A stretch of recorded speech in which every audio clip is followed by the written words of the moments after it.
viveu dias de destruição. E eis aí o motivo para todos os acontecimentos de nossas vidas. Havia um homem que todos vocês conhecem. Seu nome era Jacó. Jacó, ele teve 12 filhos.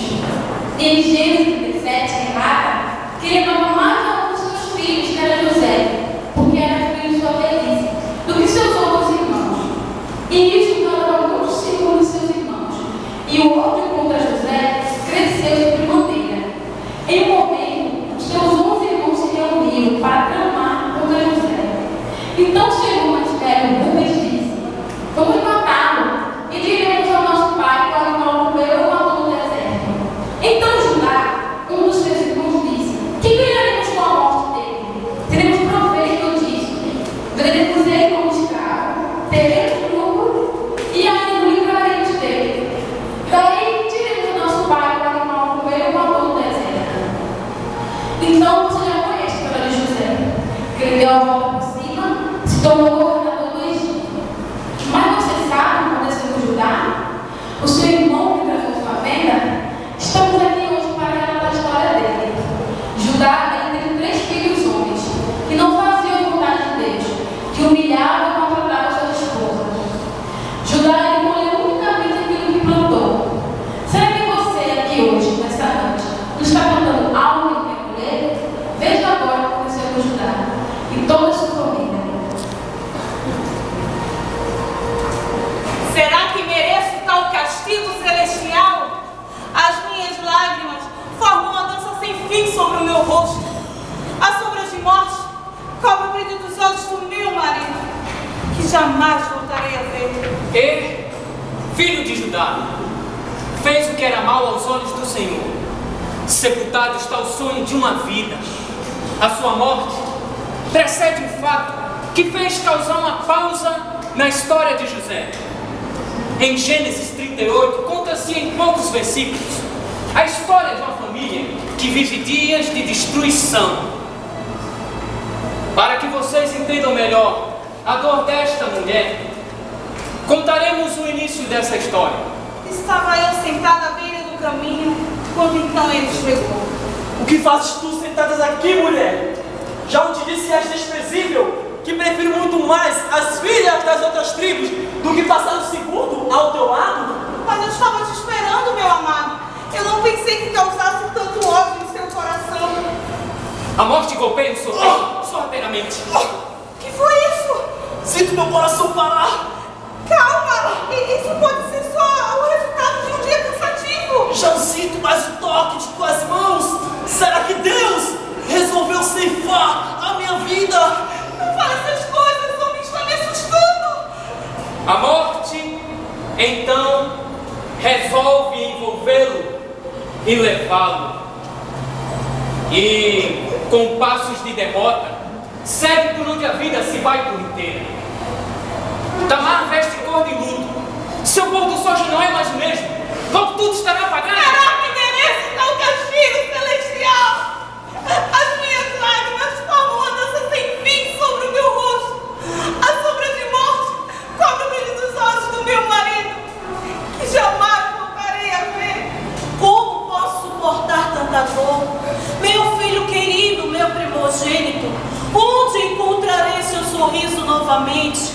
Como aquietarei meu coração, sabendo que o seu não irá mais bater? Os dias passaram, enxugando algumas lágrimas. Mas tinham que tomar uma providência. Tamar não poderá ficar só. Naquela época, o homem que morresse sem gerar filhos, o seu irmão tinha que assumir a sua esposa para dar a descendência que Deus ordenava. Segundo a lei do Leviato, você não poderá ficar só. Meu filho Onã irá lhe assumir. Ele será responsável pela descendência do meu filho ele que se foi. Ele será responsável para fazer você conceber e trazer a linhagem que Deus quer. Filho, não haja desta maneira. É a lei e você vai ter que cumprir. Como vou pagar pelo erro do meu irmão que se foi? Acaso me encantei por esta mulher? Acaso entreguei meu coração a ela? A morte não será a sensação mais dolorosa para Tamar. Ela conheceria então a dor do desprezo. Quero que saibas que me caso contigo apenas para cumprir a lei. Por que tanto ódio por mim? Não seja tola, Tamar. Ainda não te acostumaste com o teu destino. Não sabe que nasceste para sofrer. Se permitires, mostrarei a mulher amável que sou. Uma mãe como nunca se ouviu falar. Não seja boba, Tamar. Não colocarei semente em você. Não farei você conceber. Mas eu preciso tirar filhos, ou não é a lei? A lei de você é só um prazer. Filhos não. Não agradarás a Deus dessa maneira. Não me interessa pelo que Deus irá achar. Se depender de mim, nunca verás o sorriso de um filho. Por que não sai por aí no deserto? Coloca um véu no teu rosto e vai à procura de alguém que possa te amar. Onã fez mal aos olhos do Senhor. Ele não quis dar a descendência que Deus ordenou. A morte lhe acaricia o peito. O que foi isso? Eu já vi essa expressão antes. Não te preocupes. Sinto apenas um toque acelerado no peito.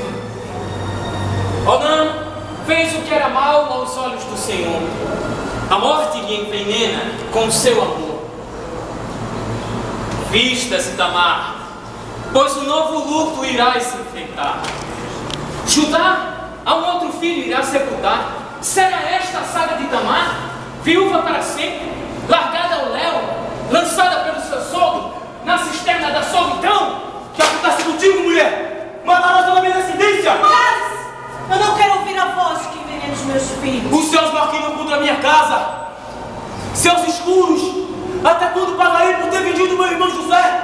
O que querem de mim, Deus? O que faremos agora, Judá? Não podemos entregar nosso filho Selar, o mais novo, nas mãos dessa maldita. É certo que morrerá também. Mas é a lei. E devemos cumprir. Devemos dar um filho ao nosso primogênito que se foi. Mas agora não, Judá. Eu quero experimentar o gosto de ser mãe por mais alguns anos. Por favor, Judá. Tamar, volte para a casa dos seus pais. Nosso filho Selar é muito jovem. Se casar contigo, é certo que morrerá também. Vá, espere que ele cresça mais e assim mandarei te buscar. Então, ele te dará filhos. Sim, eu irei. Mas estarei esperando o seu comando. Os tempos passaram e o filho de Judá cresceu.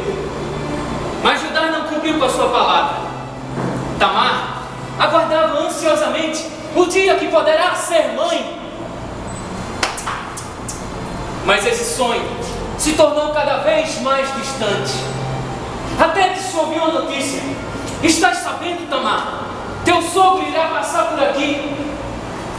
Será esta a hora de chamar Tamar? Mas Judá não tinha palavra mesmo. E deixou que Tamar continuasse vestindo luto. Mas até quando? Eu não posso esperar mais. Eu não posso esperar mais enquanto os meus ossos envelhecem dentro da minha carne. Eu fui enganada. Mas com engano retribuirei. Não posso ter filho. Seduzirei o pai. Tamar se veste então de prostituta ritual. Ela pôs um véu sobre o seu rosto para que ninguém a reconhecesse. Ela se vestiu de quem deixar, que em hebraico quer dizer mulher consagrada ou uma deusa da fertilidade. Os homens que se deitavam com essas mulheres acreditavam ter um contato direto com essa tal deusa. Tamar se assenta então à beira do caminho e consegue ver o seu sogro vindo de muito longe, mas ele não consegue reconhecê-lo. Estás cansado? Sim, preciso descansar. Mas não pensei em encontrar uma mulher tão preciosa como você. Estou aqui para servi-lo. Eu não estou com pressa. Acaso passarias a noite comigo? Sim, mas o que me darias em troca? Eu mandaria buscar o carneiro do meu rebanho. Com uma condição. Que me deis uma garantia. Mas qual garantia eu posso te dar? Eu quero o teu ser, o teu cordão e o cajado que está em tuas mãos. Judá não raciocina naquele momento. Ele nem sequer percebe o que ela acaba de pedir a ele. Inconscientemente ele só quer possuí-la. O pecado se aproxima de Judá e toma conta dos seus sentidos. Tamar pede o que é de mais precioso para Judá: a sua autoridade, a sua honra e a sua identidade. O cajado representava a sua autoridade, o cordão representava a sua honra, o selo ou o anel representavam a sua identidade.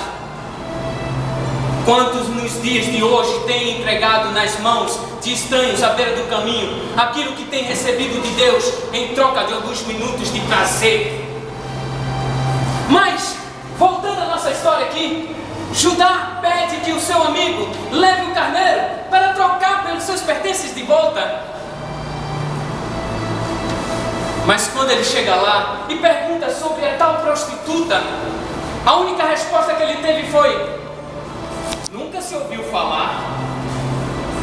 3 meses se passaram e Judá recebe uma notícia. Senhor, a sua nora adulterou e agora está grávida. O quê? Como essa mulher pode fazer essa afronta? Desafiar a minha família? Não aceitarei essa desonra em minha casa.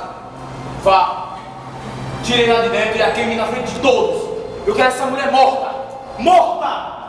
Não, por favor, não façam isso comigo. Que mal eu fiz para merecer ser queimada? Mas se eu sou o Judá, ele ordenou que fosse queimada.